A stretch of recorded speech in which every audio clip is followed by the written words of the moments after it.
شروع اللہ کا نام لے کر جو بڑا مہربان نہایت رحم والا ہے۔ یہ پیغمبر جو ہم وقتاً فوقتاً بھیجتے رہے ہیں، ان میں سے ہم نے بعض کو بعض پر فضیلت دی ہے۔ بعض ایسے ہیں جن سے اللہ نے گفتگو کی، اور بعض کے دوسرے امور میں مرتبے بلند کیے، اور عیسیٰ ابن مریم کو ہم نے کھلی ہوئی نشانیاں عطا کی اور روح القدس سے ان کو مدد دی، اور اگر اللہ چاہتا تو ان سے پچھلے لوگ اپنے پاس کھلی نشانیاں آنے کے بعد آپس میں نہ لڑتے، لیکن انہوں نے اختلاف کیا تو ان میں سے بعض تو ایمان لے آئے اور بعض کافر ہی رہے۔ اور اگر اللہ چاہتا تو یہ لوگ باہم جنگ و قتال نہ کرتے، لیکن اللہ جو چاہتا ہے کرتا ہے۔ اے ایمان والو، جو مال ہم نے تم کو دیا ہے اس میں سے اس دن کے آنے سے پہلے پہلے خرچ کر لو جس میں نہ اعمال کا سودا ہو اور نہ دوستی اور سفارش ہو سکے، اور کفر کرنے والے لوگ ظالم ہیں۔ اللہ وہ معبود برحق ہے کہ اس کے سوا کوئی عبادت کے لائق نہیں، زندہ ہے، سب کو تھامنے والا، اسے نہ اونگ آتی ہے نہ نیند۔ جو کچھ آسمانوں میں اور جو کچھ زمین میں ہے سب اسی کا ہے۔ کون ہے کہ اس کی اجازت کے بغیر اس سے کسی کی سفارش کر سکے؟ جو کچھ لوگوں کے روبرو ہو رہا ہے اور جو کچھ ان کے پیچھے ہو چکا ہے اسے سب معلوم ہے، اور لوگ اس کی معلومات میں سے کسی چیز پر دسترس حاصل نہیں کر سکتے۔ ہاں، جس قدر وہ چاہتا ہے اسی قدر معلوم کرا دیتا ہے۔ اس کی بادشاہی اور علم آسمان اور زمین سب پر حاوی ہے، اور اسے ان کی حفاظت کچھ بھی دشوار نہیں۔ وہ بڑا عالی رتبہ ہے، جلیل القدر ہے۔ دین اسلام میں کوئی زبردستی نہیں ہے، ہدایت صاف طور پر ظاہر اور گمراہی سے الگ ہو چکی ہے۔ تو جو شخص بتوں سے اعتقاد نہ رکھے اور اللہ پر ایمان لائے، اس نے ایسی مضبوط رسی ہاتھ میں پکڑ لی ہے جو کبھی ٹوٹنے والی نہیں، اور اللہ سب کچھ سنتا ہے، سب کچھ جانتا ہے۔ جو لوگ ایمان لائے ہیں ان کا دوست اللہ ہے کہ اندھیرے سے نکال کر روشنی میں لے جاتا ہے، اور جو کافر ہیں ان کے دوست شیطان ہیں کہ ان کو روشنی سے نکال کر اندھیرے میں لے جاتے ہیں۔ یہی لوگ اہل دوزخ ہیں کہ اس میں ہمیشہ رہیں گے۔ بھلا تم نے اس شخص کو نہیں دیکھا جو اس غرور کے سبب سے کہ اللہ نے اس کو سلطنت بخشی تھی، ابراہیم سے اپنے پروردگار کے بارے میں جھگڑنے لگا؟ جب ابراہیم نے کہا میرا پروردگار تو وہ ہے جو زندگی دیتا ہے اور موت دیتا ہے، وہ بولا کہ زندگی اور موت تو میں بھی دے سکتا ہوں۔ ابراہیم نے کہا کہ اللہ تو سورج کو مشرق سے نکالتا ہے، آپ اسے مغرب سے نکال دیجیے۔ یہ سن کر وہ کافر ہکا بکا رہ گیا، اور اللہ بے انصافوں کو ہدایت نہیں دیا کرتا۔ یا اسی طرح اس شخص کو نہیں دیکھا جس کا ایک بستی پر جو اپنی چھتوں پر گری پڑی تھی گزر ہوا، تو اس نے کہا کہ اللہ اس کے باشندوں کو مرنے کے بعد کیوں کر زندہ کرے گا؟ تو اللہ نے اس کی روح قبض کر لی اور 100 برس تک اس کو مردہ رکھا۔ پھر اس کو جلا اٹھایا اور پوچھا تم کتنا عرصہ مرے پڑے رہے ہو؟ اس نے جواب دیا کہ 1 دن یا اس سے بھی کم۔ اللہ نے فرمایا نہیں، بلکہ 100 برس مرے رہے ہو، اور اپنے کھانے پینے کی چیزوں کو دیکھو کہ اتنی مدت میں مطلق سڑی بسی نہیں، اور اپنے گدھے کو بھی دیکھو جو مرا پڑا ہے۔ غرض ان باتوں سے یہ ہے کہ ہم تم کو لوگوں کے لیے اپنی قدرت کی نشانی بنائیں۔ اور ہاں، گدھے کی ہڈیوں کو دیکھو کہ ہم ان کو کس طرح جوڑے دیتے اور ان پر کس طرح گوشت پوست چڑھائے دیتے ہیں۔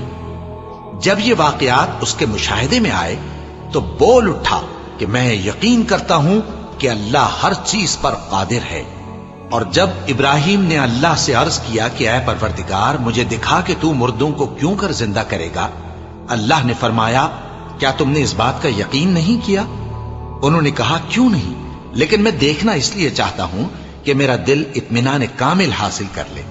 فرمایا کہ 4 پرندے لے لو، پھر ان کو اپنے سے ہلا لو اور ان کے ٹکڑے ٹکڑے کر دو، پھر ان کا ایک ایک ٹکڑا ہر ایک پہاڑ پر رکھ دو، پھر ان کو بلاؤ تو وہ تمہارے پاس دوڑتے چلے آئیں گے، اور جان رکھو کہ اللہ غالب ہے، صاحب حکمت ہے۔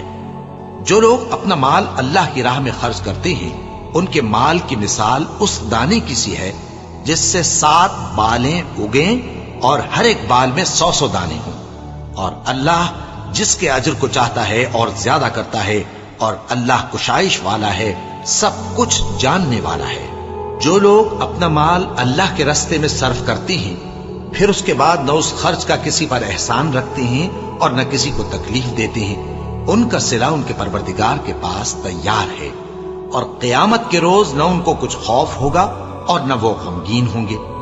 جس خیرات کے دینے کے بعد لینے والے کو ایذا دی جائے، اس سے تو نرم بات کہہ دینی اور درگزر کرنا بہتر ہے، اور اللہ بے نیاز ہے، بردبار ہے۔ مومنوں، اپنے صدقات و خیرات احسان رکھنے اور ایذا دینے سے اس شخص کی طرح برباد نہ کر دینا جو لوگوں کو دکھاوے کے لیے مال خرچ کرتا ہے اور اللہ اور روز آخر پر ایمان نہیں رکھتا، تو اس کے مال کی مثال اس چٹان کی سی ہے جس پر تھوڑی سی مٹی پڑی ہو اور اس پر زور کا مے برس کر اسے صاف کر ڈالے۔ اسی طرح یہ ریاکار لوگ اپنے اعمال کا کچھ بھی صلہ حاصل نہیں کر سکیں گے، اور اللہ ایسے ناشکروں کو ہدایت نہیں دیا کرتا۔ اور جو لوگ اللہ کی خوشنودی حاصل کرنے کے لیے اور خلوص نیت سے اپنا مال خرچ کرتے ہیں، ان کی مثال ایک باغ کی سی ہے جو اونچی جگہ پر واقع ہو، جب اس پر زور کا مے پڑے تو دگنا پھل لائے، پھر اگر مے نہ بھی پڑے تو خیر پھوار ہی صحیح، اور اللہ تمہارے کاموں کو دیکھ رہا ہے۔ بھلا تم میں کوئی یہ چاہتا ہے کہ اس کا کھجوروں اور انگوروں کا باغ ہو جس میں نہریں بہ رہی ہوں اور اس میں اس کے لیے ہر قسم کے میوے موجود ہوں، اور اسے بڑھاپا آ پکڑے اور اس کے ننھے ننھے بچے بھی ہوں، تو ناگہاں اس باغ پر آگ کا بھرا ہوا بگولا چلے، بس وہ جل جائے۔ اس طرح اللہ تم سے اپنی آیتیں کھول کھول کر بیان فرماتا ہے تاکہ تم سوچو اور سمجھو۔ مومنوں، جو پاکیزہ اور عمدہ مال تم کماتے ہو اور جو چیزیں ہم تمہارے لیے زمین سے نکالتے ہیں، ان میں سے اللہ کی راہ میں بھی خرچ کرو، اور بری اور ناپاک چیزیں دینے کا قصد نہ کرنا کہ اگر وہ چیزیں تمہیں دی جائیں تو بجز اس کے کہ لیتے وقت آنکھیں بند کر لو، ان کو کبھی نہ لو، اور جان رکھو کہ اللہ بے نیاز ہے، خوبیوں والا ہے۔ شیطان تمہیں تنگ دستی کا خوف دلاتا اور بے حیائی کے کام کرنے کو کہتا ہے، اور اللہ تم سے اپنی بخشش اور رحمت کا وعدہ کرتا ہے، اور اللہ کشائش والا ہے، سب کچھ جاننے والا ہے۔ وہ جس کو چاہتا ہے دانائی بخشتا ہے، اور جس کو دانائی ملی بے شک اس کو بڑی نعمت ملی، اور نصیحت تو وہی لوگ قبول کرتے ہیں جو عقل مند ہیں۔ اور تم اللہ کی راہ میں جس طرح کا خرچ کرو یا کوئی نذر مانو، اللہ اس کو جانتا ہے، اور ظالموں کا کوئی مددگار نہ ہوگا۔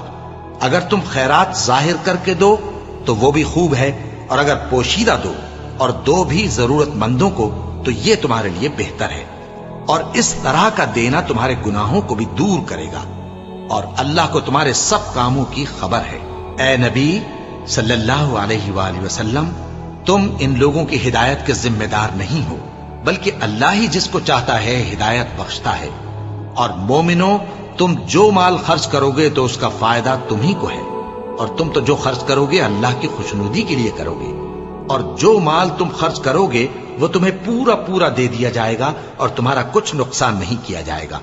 اور ہاں، تم جو خرچ کرو گے تو ان حاجت مندوں کے لیے جو اللہ کی راہ میں رکے بیٹھے ہیں اور ملک میں کسی طرف جانے کی طاقت نہیں رکھتے اور مانگنے سے آر رکھتے ہیں، یہاں تک کہ نہ مانگنے کی وجہ سے ناواقف شخص ان کو تونگر خیال کرتا ہے، اور تم قیافے سے ان کو صاف پہچان لو کہ حاجت مند ہیں، اور شرم کے سبب لوگوں سے منہ پھوڑ کر اور لپٹ کر نہیں مانگ سکتے۔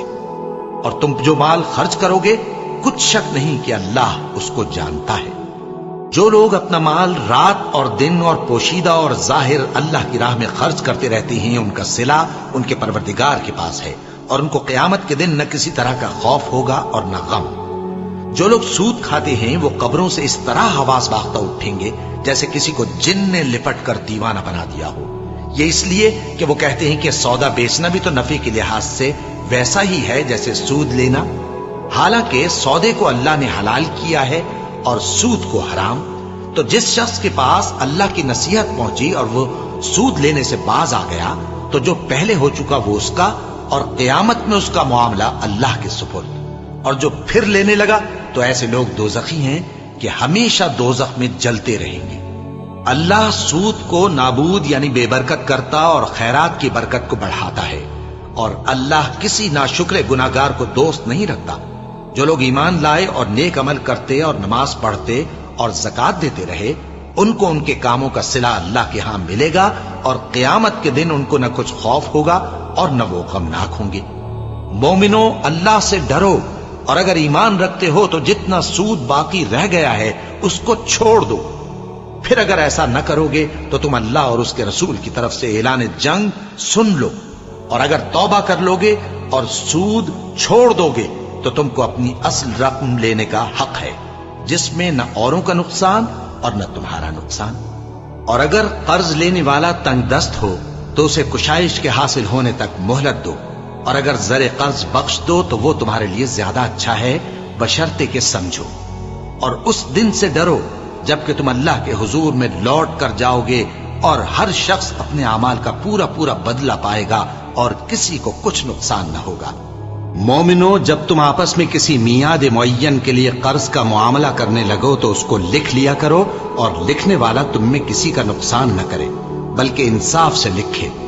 نیز لکھنے والا جیسا اللہ نے اسے سکھایا ہے لکھنے سے انکار بھی نہ کرے اور دستاویز لکھ دے، اور جو شخص قرض لے وہی دستاویز کا مضمون بول کر لکھوائے، اور اللہ سے کہ اس کا مالک ہے خوف کرے، اور زر قرض میں سے کچھ کم نہ لکھوائے۔ اور اگر قرض لینے والا کم عقل یا ضعیف ہو یا مضمون لکھوانے کی قابلیت نہ رکھتا ہو تو جو اس کا ولی ہو وہ انصاف کے ساتھ مضمون لکھوائے، اور اپنے میں سے 2 مردوں کو ایسے معاملے کے گواہ کر لیا کرو، اور اگر 2 مرد نہ ہوں تو 1 مرد اور 2 عورتیں جن کو تم گواہ پسند کرو کافی ہیں، کہ اگر ان میں سے ایک بھول جائے گی تو دوسری اسے یاد دلا دے گی۔ اور جب گواہ گواہی کے لیے طلب کیے جائیں تو انکار نہ کریں۔ اور قرض تھوڑا ہو یا بہت اس کی دستاویز کے لکھنے لکھانے میں سستی نہ کرنا، یہ بات اللہ کے نزدیک نہایت قرین انصاف ہے، اور شہادت کے لیے بھی یہ بہت درست طریقہ ہے۔ اس سے تم کو کسی طرح کا شک و شبہ بھی نہیں پڑے گا۔ ہاں، اگر سودا دست بدست ہو جو تم آپس میں لیتے دیتے ہو تو اگر ایسے معاملے کے دستاویز نہ لکھو تو تم پر کچھ گناہ نہیں۔ اور جب خرید و فروخت کیا کرو، مثلا زمین جائیداد کی، تو بھی گواہ کر لیا کرو، اور کاتب دستاویز اور گواہ معاملہ کرنے والوں کا کسی طرح کا نقصان نہ کریں۔ اگر تم لوگ ایسا کرو تو یہ تمہارے لیے گناہ کی بات ہے، اور اللہ سے ڈرو اور دیکھو کہ وہ تم کو کیسی مفید باتیں سکھاتا ہے، اور اللہ ہر چیز سے واقف ہے۔ اور اگر تم سفر پر ہو اور دستاویز لکھنے والا نہ مل سکے تو کوئی چیز رہن با قبضہ رکھ کر قرض لے لو، اور اگر تم میں سے کوئی دوسرے کو امین سمجھے یعنی رہن کے بغیر قرض دے دے تو امانت دار کو چاہیے کہ صاحب امانت کی امانت ادا کر دے، اور اللہ سے جو اس کا پروردگار ہے ڈرے، اور دیکھنا شہادت کو مت چھپانا، جو اس کو چھپائے گا وہ دل کا گناہگار ہوگا۔ اور اللہ تمہارے سب کاموں سے واقف ہے، جو کچھ آسمانوں میں اور جو کچھ زمین میں ہے سب اللہ ہی کا ہے۔ تم اپنے دلوں کی بات کو ظاہر کرو گے تو اور چھپاؤ گے تو اللہ تم سے اس کا حساب لے گا، پھر وہ جسے چاہے مغفرت کرے اور جسے چاہے عذاب دے، اور اللہ ہر چیز پر قادر ہے۔ رسول اللہ صلی اللہ علیہ وآلہ وسلم اس کتاب پر جو ان کے پروردگار کی طرف سے ان پر نازل ہوئی ایمان رکھتے ہیں، اور مومن بھی سب اللہ پر اور اس کے فرشتوں پر اور اس کی کتابوں پر اور اس کے پیغمبروں پر ایمان رکھتے ہیں، اور کہتے ہیں کہ ہم اس کے پیغمبروں سے کسی میں کچھ فرق نہیں کرتے، اور وہ اللہ سے عرض کرتے ہیں کہ ہم نے تیرا حکم سنا اور قبول کیا۔ اے پروردگار، ہم تیری بخشش مانگتے ہیں اور تیری ہی طرف لوٹ کر جانا ہے۔ اللہ کسی شخص کو اس کی طاقت سے زیادہ کا ذمہ دار نہیں بناتا۔ اچھے کام کرے گا تو اس کو ان کا فائدہ ملے گا، برے کرے گا تو اسے ان کا نقصان پہنچے گا۔ اے پروردگار، اگر ہم سے بھول یا چوک ہو گئی ہو تو ہم سے مواخذہ نہ کیجو۔ اے پروردگار، ہم پر ایسا بوجھ نہ ڈالیو جیسا تو نے ہم سے پہلے لوگوں پر ڈالا تھا۔ اے پروردگار، جتنا بوجھ اٹھانے کی ہم میں طاقت نہیں اتنا بوجھ ہم پر نہ رکھیو، اور اے پروردگار، ہمارے گناہوں سے درگزر کر اور ہمیں بخش دے اور ہم پر رحم فرما۔ تو ہی ہمارا مددگار ہے، سو ہم کو کافروں پر غالب کر۔ شروع اللہ کا نام لے کر جو بڑا مہربان نہایت رحم والا ہے۔ الف لام میم۔ اللہ جو معبود برحق ہے اس کے سوا کوئی عبادت کے لائق نہیں، زندہ ہے سب کو تھامنے والا۔ اس نے اے نبی تم پر سچی کتاب نازل کی جو پہلی آسمانی کتابوں کی تصدیق کرتی ہے، اور اسی نے تورات اور انجیل نازل کی تھی۔ یہ دو کتابیں اس نے پہلے نازل کی تھیں لوگوں کی ہدایت کے لیے، اور پھر قرآن جو حق اور باطل کو الگ الگ کر دینے والا ہے نازل کیا۔ جو لوگ اللہ کی آیتوں کا انکار کرتے ہیں ان کو سخت عذاب ہوگا، اور اللہ زبردست ہے، بدلہ لینے والا ہے۔ اللہ ایسا خبیر و بصیر ہے کہ کوئی چیز اس سے پوشیدہ نہیں، نہ زمین میں اور نہ آسمان میں۔ وہی تو ہے جو ماں کے پیٹ میں جیسی چاہتا ہے تمہاری صورتیں بناتا ہے، اس غالب حکمت والے کے سوا کوئی عبادت کے لائق نہیں۔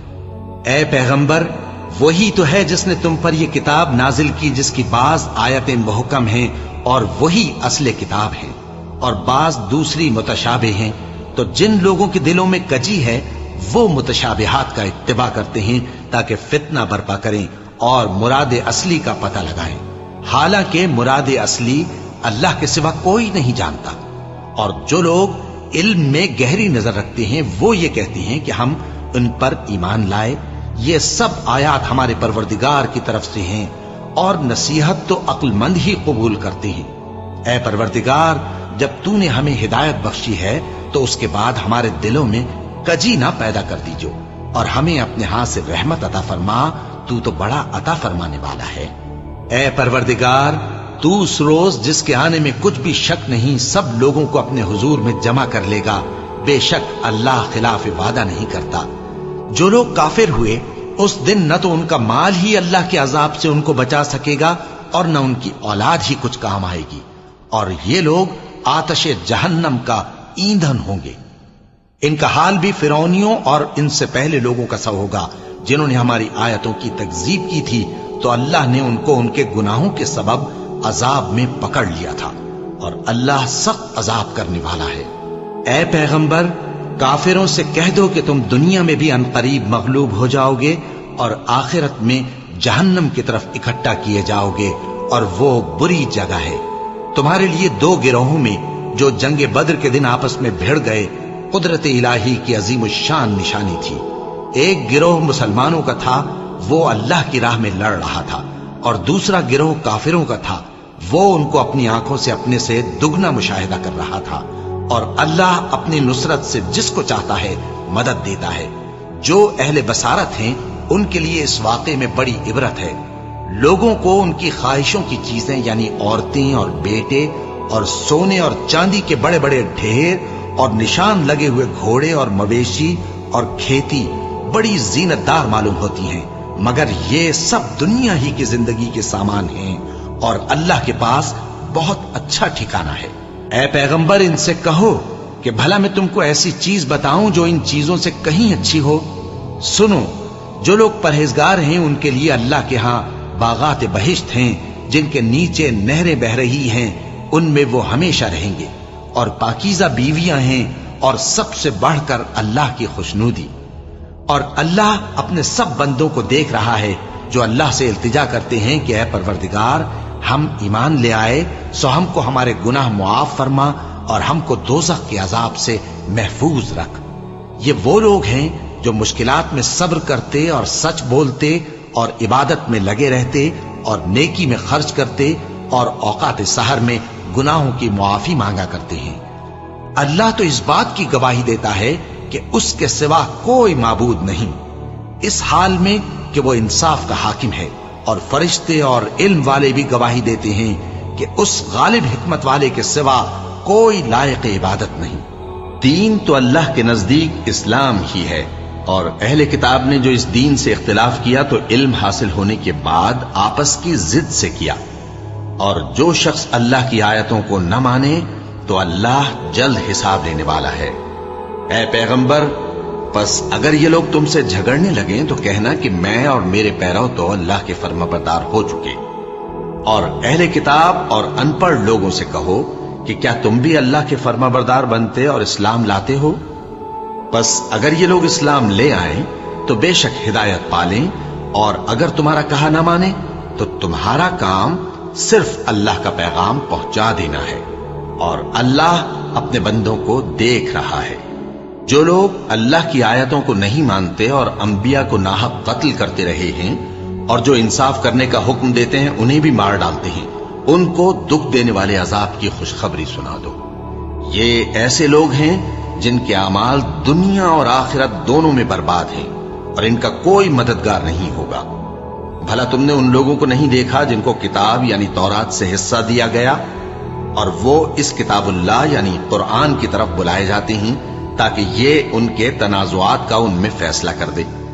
تو ایک فریق ان میں سے پھر جاتا ہے اور منہ پھیر لیتا ہے، یہ اس لیے کہ یہ اس بات کے قائل ہیں کہ دوزخ کی آگ ہمیں چند روز کے سوا چھو ہی نہیں سکے گی، اور جو کچھ یہ دین کے بارے میں بہتان باندھتے رہے ہیں اس نے ان کو دھوکے میں ڈال رکھا ہے۔ تو اس وقت کیا حال ہوگا جب ہم ان کو جمع کریں گے، یعنی اس روز جس کے آنے میں کچھ بھی شک نہیں، اور ہر نفس اپنے اعمال کا پورا پورا بدلہ پائے گا اور ان پر ظلم نہیں کیا جائے گا۔ کہو کہ اے اللہ، اے بادشاہی کے مالک، تو جس کو چاہے بادشاہی بخشے اور جس سے چاہے بادشاہی چھین لے، اور جس کو چاہے عزت دے اور جسے چاہے ذلیل کرے۔ ہر طرح کی بھلائی تیرے ہی ہاتھ ہے اور بے شک تو ہر چیز پر قادر ہے۔ تو ہی رات کو دن میں داخل کرتا اور تو ہی دن کو رات میں داخل کرتا ہے، تو ہی بے جان سے جاندار پیدا کرتا ہے اور تو ہی جاندار سے بے جان پیدا کرتا ہے، اور تو ہی جس کو چاہتا ہے بے حساب رزق بخشتا ہے۔ مومنوں کو چاہیے کہ مومنوں کے سوا کافروں کو دوست نہ بنائیں، اور جو ایسا کرے گا اس سے اللہ کا کچھ عہد نہیں۔ ہاں، اگر اس طریق سے تم ان کے شر سے بچاؤ کی صورت پیدا کرو تو مذائقہ نہیں۔ اور اللہ تم کو اپنے غضب سے ڈراتا ہے اور اللہ ہی کی طرف تم کو لوٹ کر جانا ہے۔ اے پیغمبر، لوگوں سے کہہ دو کہ کوئی بات تم اپنے دلوں میں مخفی رکھو یا اسے ظاہر کرو، اللہ اس کو جانتا ہے، اور جو کچھ آسمانوں میں اور جو کچھ زمین میں ہے اس کو سب کی خبر ہے، اور وہ ہر چیز پر قادر ہے۔ جس دن ہر شخص اپنی کی ہوئی نیکی کو موجود پا لے گا اور اپنی برائی کو بھی دیکھ لے گا تو آرزو کرے گا کہ اے کاش اس میں اور اس برائی میں دور کی مسافت ہو جاتی، اور اللہ تم کو اپنے غضب سے ڈراتا ہے اور اللہ اپنے بندوں پر نہایت مہربان ہے۔ اے پیغمبر، لوگوں سے کہہ دو کہ اگر تم اللہ کو دوست رکھتے ہو تو میری پیروی کرو، اللہ بھی تمہیں دوست رکھے گا اور تمہارے گناہ معاف کر دے گا، اور اللہ بخشنے والا ہے، مہربان ہے۔ کہہ دو کہ اللہ اور اس کے رسول کا حکم مانو، بس اگر وہ نہ مانے تو اللہ بھی کافروں کو دوست نہیں رکھتا۔ اللہ نے آدم اور نوح اور خاندان ابراہیم اور خاندان عمران کو تمام جہان کے لوگوں میں سے منتخب فرمایا تھا، ان میں سے بعض بعض کی اولاد تھے، اور اللہ سننے والا ہے، جاننے والا ہے۔ وہ وقت یاد کرنے کے لائق ہے جب عمران کی بیوی نے کہا کہ اے پروردگار، جو بچہ میرے پیٹ میں ہے میں اس کو تیری نظر کرتی ہوں، اسے دنیا کے کاموں سے آزاد رکھوں گی، تو اسے میری طرف سے قبول فرما، تو سننے والا ہے، جاننے والا ہے۔ پھر جب ان کے یہاں بچہ پیدا ہوا تو کہنے لگی کہ پروردگار، میرے تو لڑکی ہوئی ہے، جبکہ اللہ خوب جانتا تھا جو ان کے یہاں ولادت ہوئی تھی، اور نہ ہوتا لڑکا مانند اس لڑکی کے۔ اور کہنے لگی میں نے اس کا نام مریم رکھا ہے، اور میں اس کو اور اس کی اولاد کو شیطان مردود سے تیری پناہ میں دیتی ہوں۔ تو اس کے پروردگار نے اس کو پسندیدگی کے ساتھ قبول فرمایا اور اسے اچھی طرح پرورش کیا، اور زکریا کو اس کا کفیل بنایا۔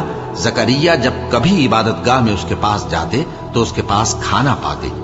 یہ کیفیت دیکھ کر ایک دن مریم سے پوچھنے لگے کہ مریم، یہ کھانا تمہارے پاس کہاں سے آتا ہے؟ وہ بولی کہ اللہ کے ہاں سے آتا ہے، بے شک اللہ جسے چاہتا ہے بے حساب رزق دیتا ہے۔ اس وقت زکریا نے اپنے پروردگار کو پکارا، عرض کی کہ پروردگار، مجھے اپنی طرف سے اولاد صالح عطا فرما، تو بے شک دعا سننے والا ہے۔ چنانچہ وہ ابھی عبادت گاہ میں کھڑے نماز ہی پڑھ رہے تھے کہ فرشتوں نے آواز دی کہ زکریا، اللہ تمہیں یحییٰ کی بشارت دیتا ہے، جو کلمۃ اللہ یعنی عیسیٰ کی تصدیق کریں گے اور سردار ہوں گے اور عورتوں سے رغبت نہ رکھنے والے اور ایک پیغمبر یعنی نیکوکاروں میں ہوں گے۔ زکریا نے کہا، اے پروردگار، میرے ہاں لڑکا کیوں کر پیدا ہوگا کہ میں تو بڈھا ہو گیا ہوں اور میری بیوی بانجھ ہے؟ فرمایا، اسی طرح اللہ جو چاہتا ہے کرتا ہے۔ زکریا نے کہا کہ پروردگار، میرے لیے کوئی نشانی مقرر فرما دے۔ فرمایا، تمہاری نشانی یہ ہے کہ تم لوگوں سے 3 دن اشارے کے سوا بات نہ کر سکو گے۔ تو ان دنوں میں اپنے پروردگار کی کثرت سے یاد اور صبح و شام اس کی تسبیح کرنا۔ اور جب فرشتوں نے مریم سے کہا کہ مریم، اللہ نے تم کو برگزیدہ کیا ہے اور تمہیں پاک بنایا ہے اور دنیا جہان کی عورتوں میں سے تم کو منتخب کیا ہے، اے مریم اپنے پروردگار کی فرما برداری کرنا اور سجدہ کرنا اور رکوع کرنے والوں کے ساتھ رکوع کرنا۔ اے نبی، یہ باتیں اخبار غیب میں سے ہیں جو ہم تمہارے پاس بھیجتے ہیں۔ اور جب وہ لوگ اپنے قلم بطور قرعہ ڈال رہے تھے کہ مریم کا کفیل کون بنے، تو تم ان کے پاس نہیں تھے، اور نہ اس وقت ہی ان کے پاس تھے جب وہ آپس میں جھگڑ رہے تھے۔ وہ وقت بھی یاد کرنے کے لائق ہے جب فرشتوں نے مریم سے کہا کہ مریم، اللہ تم کو اپنی طرف سے ایک کلمے کی بشارت دیتا ہے جس کا نام مسیح اور مشہور عیسیٰ ابن مریم ہوگا، اور جو دنیا اور آخرت میں آبرو مند اور مقربین میں سے ہوگا، اور ماں کی گود میں اور بڑی عمر کا ہو کر دونوں حالتوں میں لوگوں سے یکساں گفتگو کرے گا اور نیکوکاروں میں ہوگا۔ مریم نے کہا کہ پروردگار، میرے ہاں بچہ کیوں کر ہوگا کہ کسی انسان نے مجھے ہاتھ تک تو لگایا نہیں۔ فرمایا کہ اللہ اسی طرح جو چاہتا ہے پیدا کرتا ہے، جب وہ کوئی کام کرنا چاہتا ہے تو ارشاد فرما دیتا ہے کہ ہو جا، تو وہ ہو جاتا ہے۔ اور وہ اسے کتاب و حکمت اور تورات اور انجیل کا علم عطا کرے گا، اور عیسیٰ بنی اسرائیل کی طرف پیغمبر ہو کر جائیں گے اور کہیں گے کہ میں تمہارے پاس تمہارے پروردگار کی طرف سے نشانی لے کر آیا ہوں، وہ یہ کہ تمہارے سامنے مٹی سے پرندے کی صورت بناتا ہوں، پھر اس میں پھونک مارتا ہوں تو وہ اللہ کے حکم سے سچ مچ پرندہ ہو جاتا ہے، اور پیدائشی اندھے اور ابرص کو تندرست کر دیتا ہوں، اور اللہ کے حکم سے مردوں کو زندہ کر دیتا ہوں، اور جو کچھ تم کھا کر آتے ہو اور جو اپنے گھروں میں جمع کر رکھتے ہو سب تم کو بتا دیتا ہوں۔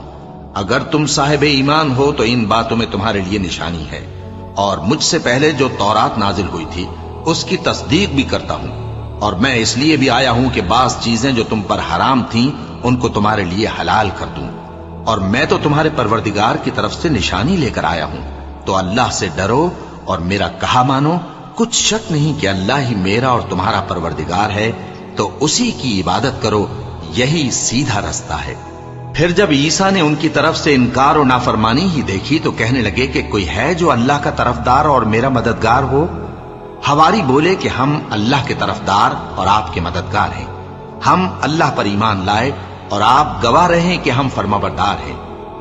اے پروردگار، جو کتاب تو نے نازل فرمائی ہے ہم اس پر ایمان لے آئے اور تیرے پیغمبر کے متبع ہو چکے، تو ہم کو ماننے والوں میں لکھ رکھ۔ اور وہ یعنی یہود قتل عیسیٰ کے بارے میں ایک چال چلے، اور اللہ نے بھی عیسیٰ کو بچانے کے لیے تدبیر کی، اور اللہ بہترین تدبیر کرنے والا ہے۔ اس وقت اللہ نے فرمایا کہ عیسیٰ، میں تمہاری دنیا میں رہنے کی مدت پوری کر کے تم کو اپنی طرف اٹھا لوں گا اور تمہیں کافروں کی صحبت سے پاک کر دوں گا، اور جو لوگ تمہاری پیروی کریں گے ان کو کافروں پر قیامت تک فائق و غالب رکھوں گا۔ پھر تم سب میرے پاس لوٹ کر آؤ گے، تو جن باتوں میں تم اختلاف کرتے رہے اس دن تم میں ان کا فیصلہ کر دوں گا۔ اب جو کافر ہوئے ان کو دنیا اور آخرت دونوں میں سخت عذاب دوں گا، اور ان کا کوئی مددگار نہ ہوگا۔ اور جو لوگ ایمان لائے اور عمل نیک کرتے رہے ان کو اللہ پورا پورا صلہ دے گا، اور اللہ ظالموں کو دوست نہیں رکھتا۔ اے نبی، یہ ہم تم کو اللہ کی آیتیں اور حکمت بھری نصیحتیں پڑھ پڑھ کر سناتے ہیں۔ عیسیٰ کا حال اللہ کے نزدیک آدم کا سا ہے کہ اس نے پہلے مٹی سے ان کو بنایا، پھر فرمایا کہ باشعور انسان ہو جا، تو وہ ویسے ہی ہو گئے۔ یہ بات تمہارے پروردگار کی طرف سے حق ہے، تو تم ہرگز شک کرنے والوں میں نہ ہونا۔ پھر اگر یہ لوگ عیسیٰ کے بارے میں تم سے جھگڑا کریں اس کے بعد کہ تم کو حقیقت معلوم ہو ہی چکی ہے، تو ان سے کہنا کہ آؤ ہم اپنے بیٹوں اور بیٹیوں کو بلائیں، تم اپنے بیٹوں اور بیٹیوں کو بلاؤ، اور ہم خود بھی آئیں اور تم خود بھی آؤ، پھر دونوں فریق اللہ سے دعا و التجا کریں، اس طرح جھوٹوں پر اللہ کی لعنت بھیجیں۔ یہ تمام بیانات صحیح ہیں، اور اللہ کے سوا کوئی معبود نہیں، اور بے شک اللہ غالب ہے، صاحب حکمت ہے۔ بس اگر یہ لوگ پھر جائیں تو اللہ مفسدوں کو خوب جانتا ہے۔ کہہ دو کہ اے اہل کتاب، جو بات ہمارے اور تمہارے دونوں کے درمیان یکساں تسلیم کی گئی ہے اس کی طرف آؤ، وہ یہ کہ اللہ کے سوا ہم کسی کی عبادت نہ کریں اور اس کے ساتھ کسی چیز کو شریک نہ بنائیں، اور ہم میں کوئی کسی کو اللہ کے سوا اپنا کارساز نہ سمجھے۔ پھر اگر یہ لوگ اس بات کو نہ مانے تو ان سے کہہ دو کہ تم گواہ رہو کہ ہم اللہ کے فرما بردار ہیں۔ اے اہل کتاب، تم ابراہیم کے بارے میں کیوں جھگڑتے ہو؟ حالانکہ تورات اور انجیل ان کے بعد اتری ہیں اور وہ پہلے ہو چکے، تو کیا تم عقل نہیں رکھتے؟ دیکھو، ایسی بات میں تو تم نے جھگڑا کیا ہی تھا جس کا تمہیں کچھ علم تھا بھی، مگر ایسی بات میں کیوں جھگڑتے ہو جس کا تم کو کچھ بھی علم نہیں؟ اور اللہ جانتا ہے اور تم نہیں جانتے۔ ابراہیم نہ تو یہودی تھے اور نہ عیسائی، بلکہ سب سے بے تعلق ہو کر ایک اللہ کے ہو رہے تھے اور اسی کے فرما بردار تھے اور مشرکوں میں نہ تھے۔ ابراہیم سے زیادہ قرب رکھنے والے تو وہ لوگ ہیں جو ان کی پیروی کرتے رہے، اور یہ پیغمبر آخر الزماں صلی اللہ علیہ وآلہ وسلم اور وہ لوگ جو ایمان لائے ہیں، اور اللہ مومنوں کا کارساز ہے۔ اے اہل اسلام، بعض اہل کتاب اس بات کی خواہش رکھتے ہیں کہ کسی طرح تم کو گمراہ کر دیں، حالانکہ یہ تم کو کیا گمراہ کریں گے، اپنے آپ کو ہی گمراہ کر رہے ہیں اور نہیں جانتے۔ اے اہل کتاب، تم اللہ کی آیتوں سے کیوں انکار کرتے ہو اور تم تورات کو مانتے تو ہو؟ اے اہل کتاب، تم سچ کو جھوٹ کے ساتھ خلط ملط کیوں کرتے ہو اور حق کو کیوں چھپاتے ہو جبکہ تم جانتے بھی ہو؟